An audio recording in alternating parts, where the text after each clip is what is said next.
जराइम की दुनिया से ताल्लुक रखने वालों के लिए किसी भी मुल्क की सरहद पार करना आसान होता है। एक मुल्क से दूसरे मुल्क जाने के लिए या माल स्मगल करने के लिए सरहदों की छोटी चौकियों से या तो लेन देन होता है या काउंटर फायरिंग होती है। छोटी चौकियों के मुसल्ला पहरेदार चूंकि कम तादाद में होते हैं, इसलिए मुजरिमों की भारी तादाद से मुकाबला नहीं कर पाते।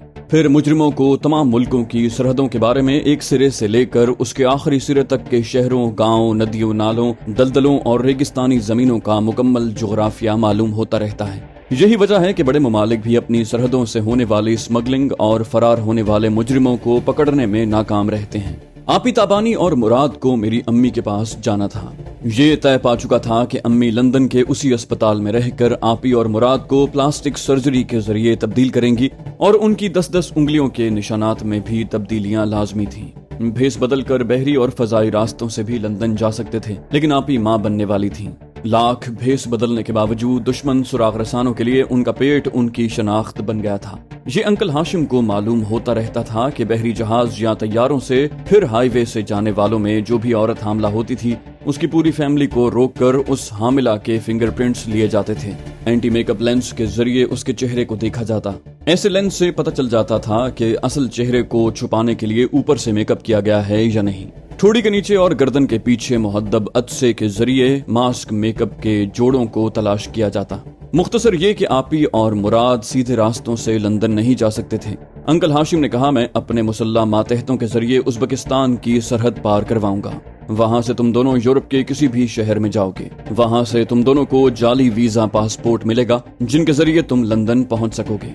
गॉडफादर हाशिम के लिए ये काम आसान भी था और दुश्वार भी, क्योंकि शुमाली पाकिस्तान जाकर उज़्बेकिस्तान या अफगानिस्तान की सरहद को पार करना था और लाहौर से वहां तक उन्हें फजाई रास्तों से और हाईवे से जाना था। अंकल हाशिम हाईवे के तमाम चेक पोस्ट और अचानक ही सरप्राइज चेकिंग करने वाले मकामात का जायजा ले रहे थे। जहां चेक पोस्ट वगैरह पर सौदेबाजी हो सकती थी, वहां इत्मीनान था। बाकी दूसरे मकामात पर रास्ता बदलने के मकामात का तयन किया जा रहा था। इस काम में कुछ वक्त लग रहा था।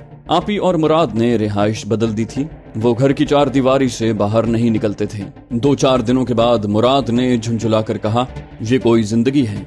कैदी की तरह यहाँ बंद रहते हैं, न कोई तफरी घर में है, न खुली फजा में सांस लेना नसीब हो रहा है। आपी ने कहा, अंकल यहाँ टीवी डिश और कुछ इंडोर गेम्स भेजने वाले थे, मैंने मना कर दिया। यहाँ ज्यादा से ज्यादा हफ्ता 10 दिन रहना है, खामखा इतने बखेड़े की क्या जरूरत है। मुराद ने कहा, हम मेकअप में हैं, कभी शाम को बाहर तो निकल सकते हैं। ताबानी ने कहा, क्या कुछ रोज सब्र नहीं कर सकते? आखिर जेल के अंदर कैसे रहते थे? क्या वो तुम्हें बाहर तफरी के लिए भेजते थे? मुराद बोला, तुम जानती हो कि मैं तुमसे बहस नहीं करता। ये भी जानती हो कि जिस काम से नुकसान पहुंचता है उसे मैं जरूर करता हूँ। हम चेहरों से पहचाने नहीं जाते। अब ऐसा तो हो नहीं सकता कि खुफिया एजेंसी वाले हमारे फिंगरप्रिंट्स लेने के लिए कदम कदम पर हमारा इंतजार कर रहे हों। वो लिबास तब्दील करते हुए बोला, मेरे साथ चल सकती हो तो चलो, मैं जिनाह गार्डन जा रहा हूँ। वो बोली, मैं नहीं जाऊंगी। तुम्हें क्या पता है कि मैं दिन रात कैसी नागहानी आफात से निमटने के बारे में सोचती रहती हूँ। अंकल हमारे लिए बहुत कोशिश कर रहे हैं, हमें भी तो अपनी अक्ल से काम लेना चाहिए। मुराद ने कहा, मुझे बाहर की ताजा हवा लगेगी तो मैं भी अक्ल से तुम्हारी तरह सोचने की कोशिश करूंगा। वो जाने लगा। आपी ने कहा, अंधेरा होने से पहले आ जाना। वो बोला, क्या ये जरूरी है? वो बोली, हाँ, मैं छत पर से देखती रहूंगी। दुश्मन तुम पर शुबा करके तुम्हारा ताक़ुब भी कर सकते हैं। मुराद बोला, ठीक है, पेटीकोट गवर्नमेंट का हुक्म है, अंधेरा होने से पहले आ जाऊंगा। वो दरवाजा खोल कर चला गया। आपी उसे देखती रही। जब वो नजरों से ओझल हो गया तो उन्होंने दरवाजा बंद करके मोबाइल फोन के जरिए जमशेद को मुखातिब किया। उसने कहा, जी आपी, मैं बोल रहा हूँ। वो बोली, मुराद मेरी मुखालफत के बावजूद तफरी के लिए घर से बाहर चला गया है। कह रहा था जिनाह गार्डन तक जाएगा और अंधेरा होने से पहले आ जाएगा। मैं अल्लाह ताला से दुआ मांगती रहती हूँ कि वो हमारे एतमाद को ठेस न पहुँचाए, लेकिन एक बीवी की हैसियत से समझती हूँ उसे मुजरिमाना जिंदगी का चस्का पड़ गया है। दहशतगर्दी से उसे ऐसी आसूदगी मिलती है जैसे उसने जिंदगी का सही मकसद पा लिया है। जमशेद ने कहा, आपी, मैं भी उसकी मनफी सोच को समझता हूँ, लेकिन आपकी खातिर उसे ढील दे रहा हूँ।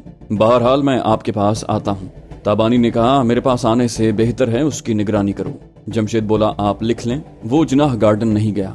मैं दूसरे तरीके से मालूम करूंगा कि वो कहाँ गया था। आप इंतजार करें।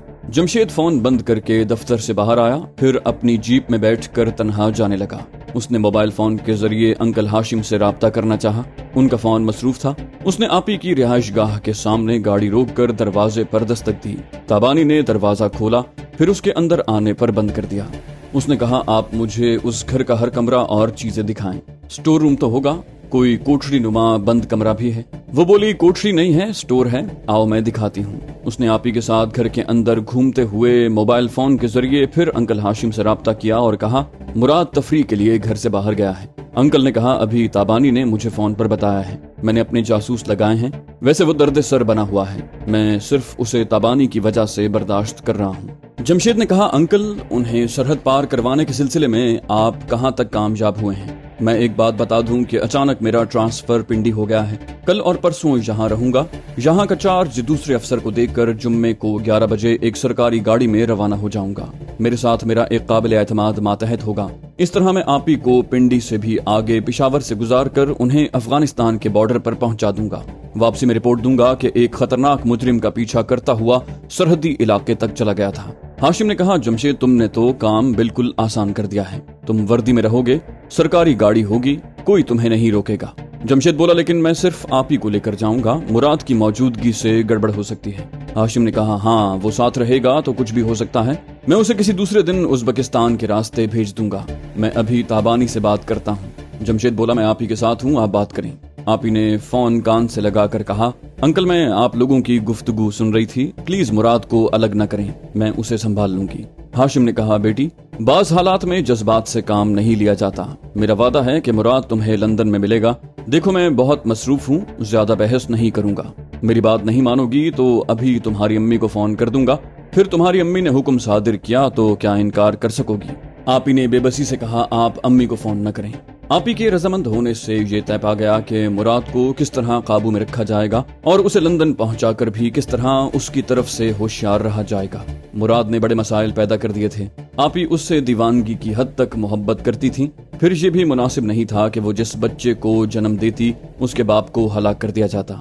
मुराद को जिंदा रखना था, लेकिन बहुत मोहतात रहकर। और मुराद था कि घर से निकलकर बहुत दूर तक पैदल चलता रहा और सोचता जा रहा था, औरत की अक्ल ही क्या होती है। बरसों रॉ के कैंप में ट्रेनिंग हासिल करने के बावजूद वो दोस्त और दुश्मन को नहीं पहचान रही।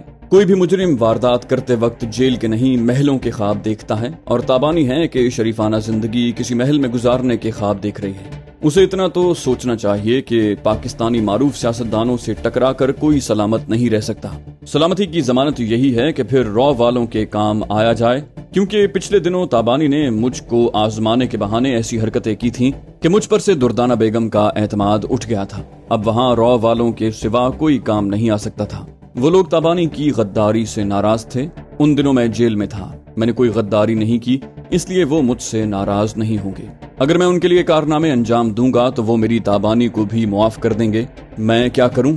इस कमबख्त औरत की समझ में ये नहीं आता कि हमें जिंदा रहने के लिए किसी न किसी तंजीम के साए में रहना होगा। गॉडफादर हाशिम खुफिया हाथ के सामने एक मच्छर है, किसी दिन भी उसे मसल दिया जाएगा, और ताबानी उसी गॉडफादर से रिश्तेदारी कर रही है। नहीं, कुछ भी हो, मैं उसे और अपने होने वाले बच्चे को रॉ के महफूज साए में रखूंगा। उसे कराची, लाहौर और इस्लामाबाद के रॉ के जोनल अफसरान के नंबर याद थे। उसने जनरल पोस्ट ऑफिस से लाहौर के जोनल अफसर से फोन पर राब्ता किया। अफसर ने मुराद का नाम और उसकी आवाज सुनकर पूछा, मुराद, तुम कहाँ हो? वो बोला, मैं फोन पर बात नहीं कर सकूंगा, हो सकता है मेरा ताकुब किया जा रहा हूँ। मैं रीगल सिनेमा के सामने खड़ा हूँ। मैंने ब्लू कलर की शलवार कमीज पहनी है, मेरे पैरों में पिशावरी चप्पलें हैं। मैं ठीक मिठाई वाली दुकान शीरी महल के दरवाजे के करीब रहूंगा। आप बताएं कोड वर्ड्स का तबादला क्या होगा? उसने कोड वर्ड्स बताते हुए कहा, असिस्टेंट जोनल अफसर पीली टैक्सी में अभी वहां पहुंचने वाला है। वो जनरल पोस्ट ऑफिस से चलता हुआ रीगल सिनेमा के पास आया, फिर शीरी महल के दरवाजे के करीब टहलने लगा। मोहतात नजरों से हर तरफ देखता रहा। कोई उसे पहचान तो नहीं सकता था, लेकिन किसी बेख्तियारी कुदरती आदत से उस पर शुबा कर सकता था। एक पीली टैक्सी जरा फासले पर आकर रुक गई। पिछली सीट से एक शख्स बाहर आया।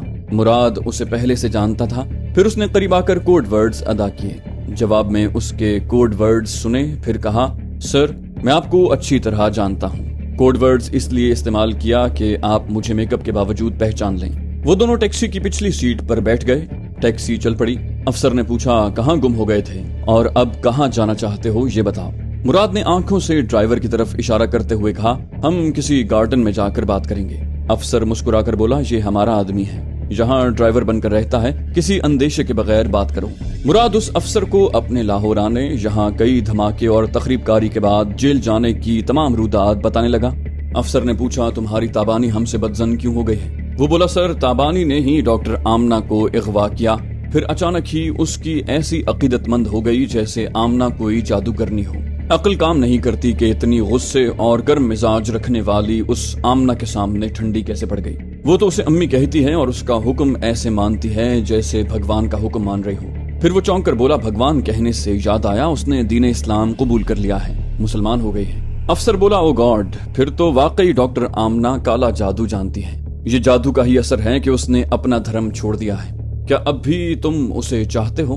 مراد بولا سر دھرم بدلنے سے کچھ نہیں ہوتا، میں اسے جان سے زیادہ چاہتا ہوں۔ اس پر ذرا بھی آنچ آئے گی تو میں اسے نقصان پہنچانے والے کو زندہ نہیں چھوڑوں گا۔ یہ درست ہے کہ اس نے ہماری تنظیم سے غداری کی، لیکن میں نے نہیں کی۔ وہ میری بیوی ہے، میں اسے قابو کروں گا اور پھر سے تنظیم کا وفادار بنا دوں گا۔ افسر بولا ٹھیک ہے، یہ تمہارا اور تابانی کا ذاتی معاملہ ہے، یہ بتاؤ وہ کہاں ہے؟ وہ بولا میں سب کچھ بتاؤں گا، پہلے تابانی کے لیے سلامتی کی ضمانت چاہیے۔ افسر نے کہا جیسی ضمانت چاہو گے ملے گی۔ مراد بولا سر آپ مائنڈ نہ کریں، میں آپ کی اور آپ کے سینئر زونل افسر کی ضمانت نہیں، ڈی جی دھاون صاحب کی ضمانت چاہتا ہوں۔ جب میں ان کی ضمانت سے مطمئن ہو جاؤں گا تو بتاؤں گا کہ تابانی کے ساتھ کہاں ہوں اور گاڈ فادر ہاشم یہاں سیاستدانوں کے خلاف کیا کرتا پھر رہا ہے۔ افسر نے پوچھا کیا ہاشم کا ٹھکانہ جانتے ہو؟ مراد بولا ابھی تو ایک موبائل نمبر جانتا ہوں، میں لندن جاتے ہی ڈاکٹر آمنہ کو اغوا کروں گا تو ہاشم سامنے آنے پر مجبور ہو جائے گا اور آمنہ کا بیٹا فرمان بھی ہم سے ٹکرانے پر مجبور ہوگا، تو پھر اس کی خفیہ پناہ گاہ تک پہنچنا زیادہ مشکل نہیں ہوگا۔ ٹیکسی لاہور کی مختلف سڑکوں پر چلتی رہی۔ اس افسر نے موبائل فون کے ذریعے زونل افسر سے رابطہ کر کے تمام باتیں سنائیں۔ زونل افسر نے فون پر براہ راست ڈی جی دھاون سے کہا سر مراد جیل سے نکلنے کے بعد بھی ہمارا تابعدار ہے، اس کی شرط ہے کہ تابانی کی غداری کو معاف کر دیں تو وہ اسے جلد ہی تنظیم کی وفادار بنا دے گا اور ہماری توقع سے زیادہ ہمارے کام آئے گا۔ تابانی ہماری نظروں میں رہے گی، ہم اسے کسی حادثے میں اس طرح ہلاک کریں گے کہ مراد کو ہم پر شبہ نہیں ہوگا وہ لندن جا رہا ہے۔ آمنہ کو اغوا کر کے اس کے بیٹے فرمان کو اور گاڈ فادر ہاشم کو سامنے آنے پر مجبور کر دے گا۔ مراد فی الحال ہاشم کا ایک موبائل فون نمبر اور ان کے کچھ منصوبے جانتا ہے۔ ڈی جی دھاون نے کہا مراد کی وفاداری سے ہمیں بہت کچھ حاصل ہوگا، وہ تابانی کی سلامتی کے لیے جیسی ضمانت چاہے اسے مل جائے گی، جیسا کہ پاکستان کے تمام زونل افسران کو بتایا گیا ہے۔ آج شام کی فلائٹ سے نثار احمد اور بانو بیگم یعنی میں اور بینا لاہور پہنچ رہے ہیں۔ تم سب کو یہ بھی بتا دیا گیا ہے کہ نثار احمد گاڈ فادر ہاشم کو قتل کرنے آیا ہے، اس کے ساتھ بھرپور تعاون کرو۔ اگر نثار احمد نے کسی کے خلاف شکایت کی تو اسے رو سے نکالا نہیں جائے گا، گولی مار دی جائے گی۔ تابانی اور مراد کی سابقہ تصاویر اسے دکھا دی گئی ہیں، مراد کے موجودہ چہرے کی تصویریں اتارو اور ایک تصویر نثار احمد کو دو۔ تم سب دیکھو گے کہ نثار احمد کیسا چال باز ہے، وہ مراد کے ذریعے تابانی اور فرمان تک پہنچ جائے گا۔ مراد سے بات کرواؤ، میں اسے بھرپور ضمانت دوں گا، وہ مطمئن ہو جائے گا۔ تھوڑی دیر کے بعد اسسٹنٹ زونل افسر کے فون پر ڈی جی دھاون نے کہا مجھے اس بات کی خوشی ہے کہ تم ہمیشہ سے ہمارے تابعدار رہے ہو، بولو تابانی کی سلامتی کے لیے کیسی ضمانت چاہیے؟ مراد نے کہا آنریبل ڈی جی صاحب، میں آپ کی ذہانت کے آگے ایک معمولی سا ذرہ ہوں، آپ ہی مجھے مطمئن کرنے کے لیے کوئی بڑی سے بڑی ضمانت دیں۔ دھاون نے کہا مراد اپنی اولاد سے زیادہ کوئی عزیز نہیں ہوتا، میری ایک ہی بیٹی ہے، مجھے جان سے زیادہ عزیز ہے، تم پاکستان ہو یا لندن میں، وہ میری بیٹی تمہاری نگاہوں کے سامنے رہے گی، اگر تمہاری تابانی پر کوئی آنچ آئے تو تم میری بیٹی کو گولی مار سکتے ہو۔ وہ شدید حیرانی سے بولا آپ اپنی اکلوتی بیٹی کو؟ ڈی جی دھاون نے کہا چپ ہو جاؤ، ابھی تمہارے ساتھ اسسٹنٹ زونل افسر بیٹھا ہوا ہے، تم ادھر سے کچھ نہ کہو۔ یہ راز صرف کراچی، لاہور اور اسلام آباد کے زونل افسران جانتے ہیں کہ میری بیٹی ایک اسلامی نام بانو بیگم رکھ کر اپنے پتی نثار احمد کے ساتھ آج شام کو لاہور پہنچنے والی ہے۔ نثار احمد بھی مسلمان نہیں ہے، ہمارا ایک بہت ذہین اور چال باز جاسوس ہے۔ تم ان دونوں کو یہ نہیں بتاؤ گے کہ تم انہیں میری بیٹی اور داماد کی حیثیت سے جانتے ہو۔ میں بیٹی کی ضد سے مجبور ہو کر بھیج رہا ہوں، وہ پاکستان سے لندن جائیں گے، میں ابھی فون پر ان سے کہتا ہوں کہ وہ مراد نامی شخص پر بھروسہ کریں، لاہور یا لندن جہاں بھی مراد ملے اسے وہ اپنے قریب رکھیں۔ مراد نے کہا آپ کا بہت بہت شکریہ، اب میں مطمئن ہوں۔ धावन बोला, सबसे पहला काम ये करो कि मिनी कैमरा अभी ले जाओ, ताबानी के मौजूदा चेहरे की तस्वीरें उतारो। निसार अहमद तुम्हारी ताबानी के जरिए हाशिम तक ऐसे पहुंचेगा कि तुम हैरान रह जाओगे। मुराद बोला, जी अभी घर जाकर आपके हुक्म की तामील करूंगा, लेकिन ये चाहता हूं कि अभी दूर दूर से भी मेरी और ताबानी की निगरानी न की जाए, क्योंकि हाशिम के आदमी मुख्तलिफ भेस में उसकी निगरानी करते रहते हैं। सिर्फ अपने दामाद को ही ताबानी के जरिए हाशिम तक पहुंचने दें। धावन ने कहा, ठीक है, फोन अफसर को दो। अफसर ने फोन लेकर दूसरी तरफ के अहकामात सुने, फिर फोन बंद करके मुराद से कहा, अभी तुम्हें एक मिनी कैमरा और मिनी साइज का मोबाइल फोन मिल जाएगा, तुम जोनल अफसर से राब्ता करते रहोगे। वो शाम 5 बजे तक उस अफसर के साथ रहा। उसे जरूरत की चीजें मिल गईं।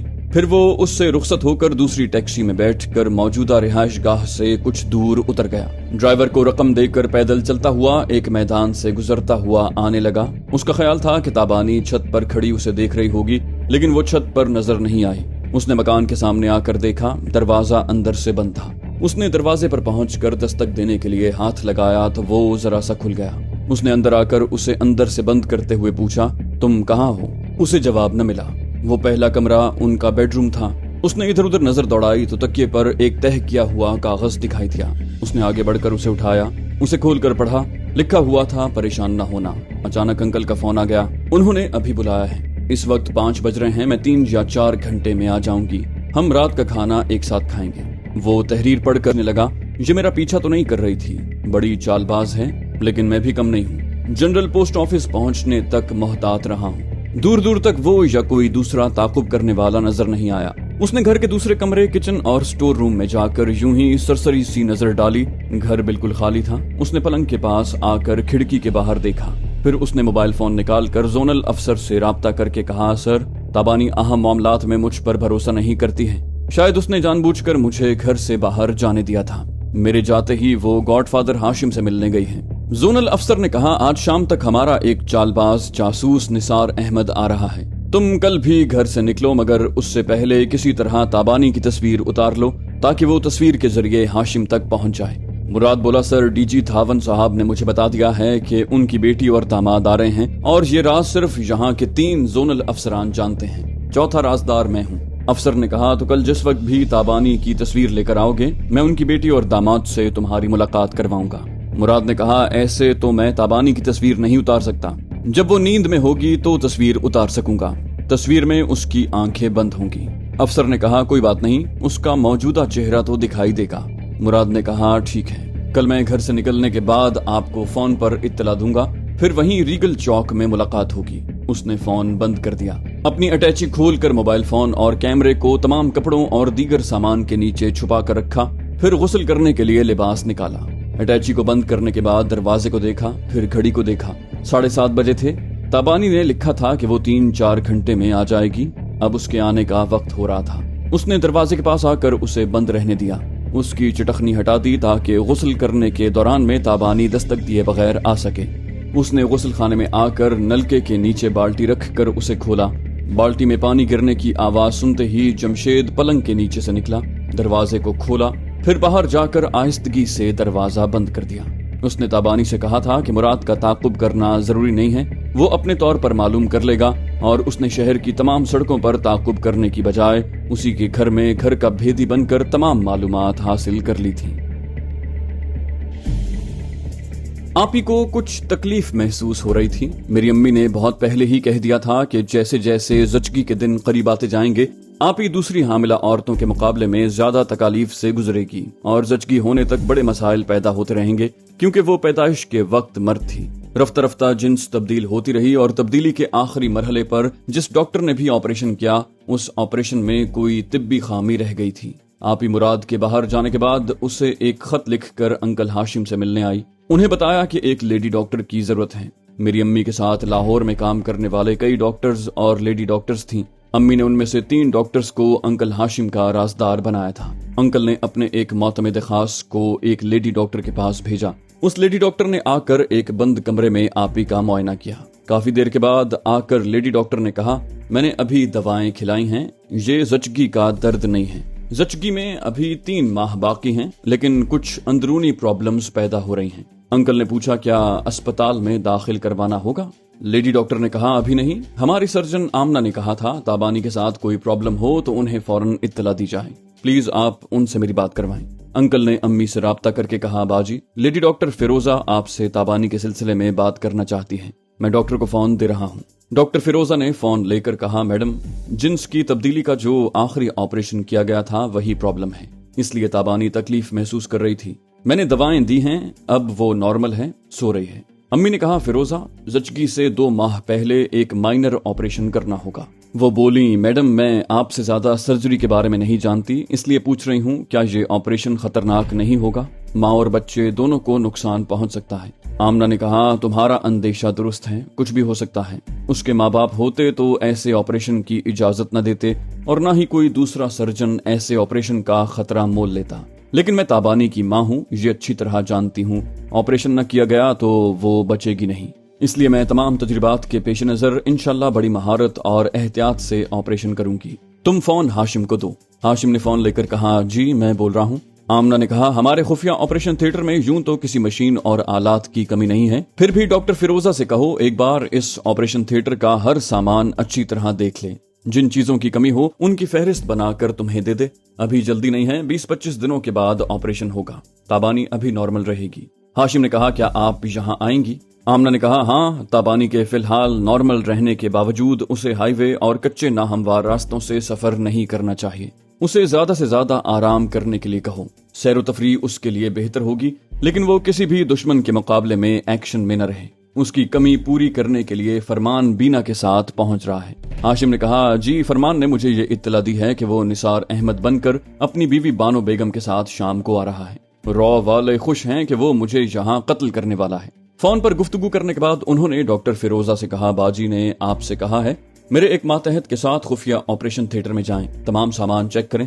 जिन चीजों की कमी हो उनकी फहरिस्त लिख कर मुझे दें, बाजी यहाँ आने वाली हैं। डॉक्टर फिरोजा ने खुश होकर कहा, हमें फिर उनके साथ तजुर्बात हासिल करने के मौके मिलेंगे, मैं अभी आपके मातहत के साथ जा रही हूँ। वो चली गई। थोड़ी देर बाद जमशेद ने फोन के जरिए कहा, आप ही आपके पास हैं? हाशिम ने कहा, हाँ, उसे कुछ तकलीफ है, दवाएं खाने के बाद सो रही है।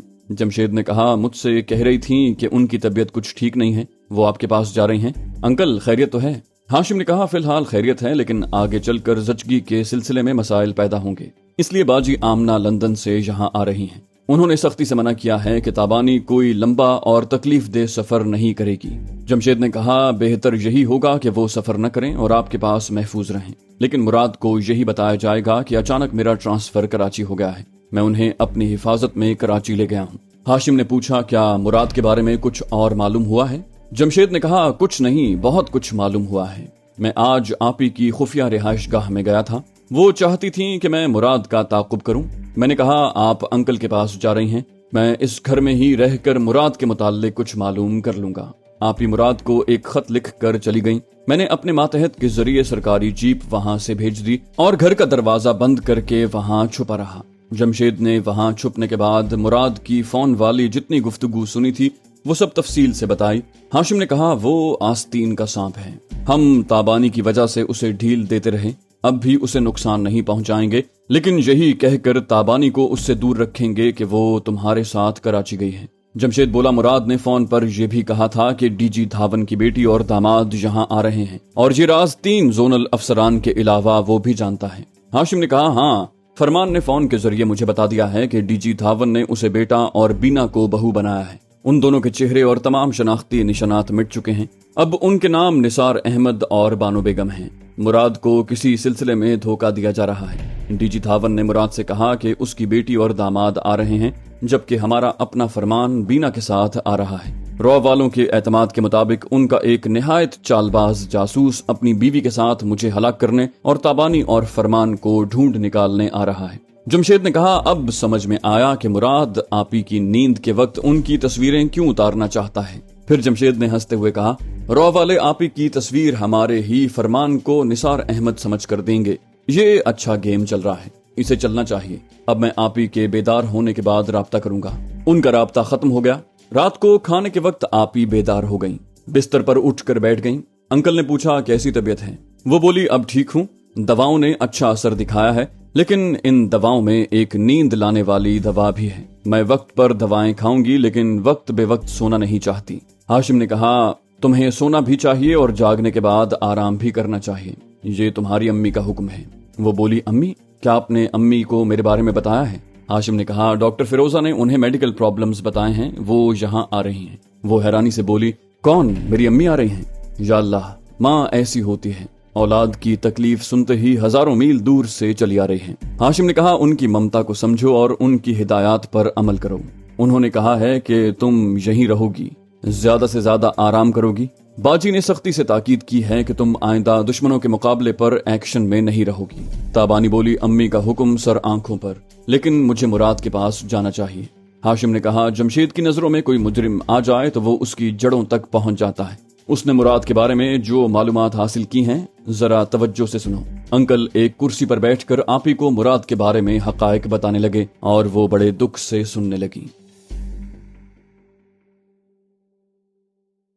तो दोस्तों, ये थी हमारी आज की एपिसोड। उम्मीद करते हैं आपको हमारी कहानी पसंद आई होगी। जाने से पहले इस वीडियो को लाइक कीजिए और शेयर करना मत भूलिए। कमेंट करके हमें बताइए कि आपको हमारी वीडियो कैसी लगी। और अगर अभी तक आपने इस चैनल को सब्सक्राइब नहीं किया तो इसे सब्सक्राइब कीजिए और बेल आइकन दबाकर ऑल नोटिफिकेशंस ऑन कर लीजिए।